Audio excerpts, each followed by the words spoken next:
The Lord be with you. I'm Deacon Keith Fournier, and our first reading is taken from the book of the Acts of the Apostles. Some days later, King Agrippa and Bernice arrived in Caesarea and paid their respects to Festus. The visit lasted several days, and Festus put Paul's case before the king, saying, "There is a man here whom Felix left behind in custody. And while I was in Jerusalem, the chief priest and elders of the Jews laid information against him, demanding his condemnation.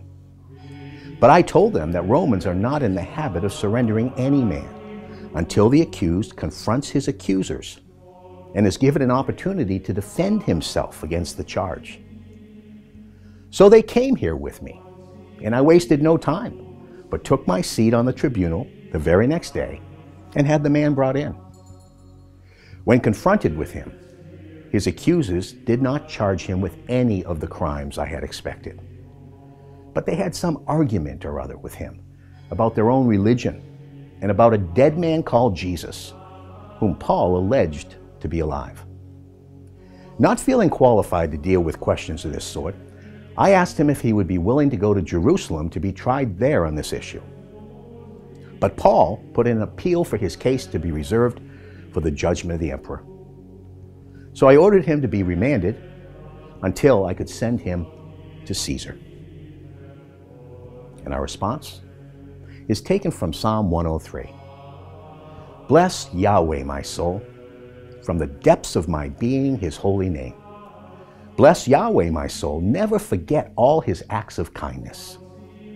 As the height of heaven above earth, so strong is his faithful love for those who fear him.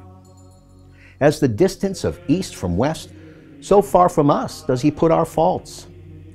Yahweh has fixed his throne in heaven. His sovereign power rules over all. Bless Yahweh, all his angels, mighty warriors who fulfill his commands, attentive to the sound of his words." And a reading from the Holy Gospel according to St. John.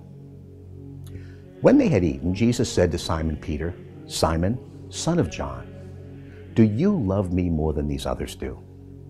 He answered, "Yes, Lord, you know I love you." Jesus said to him, "Feed my lambs." A second time he said to him, "Simon, son of John, do you love me?" He replied, "Yes, Lord, you know I love you." Jesus said to him, "Look after my sheep." Then he said to him a third time, "Simon, son of John, do you love me?" Peter was hurt that he asked him a third time, "Do you love me?" and said, "Lord, you know everything. You know I love you." Jesus said to him, "Feed my sheep. In all truth I tell you, when you were young, you put on your own belt and walked where you liked.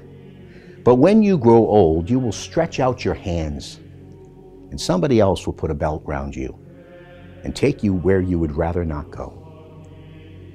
In these words, he indicated the kind of death by which Peter would give glory to God. After this, he said, "Follow me." The Gospel of the Lord.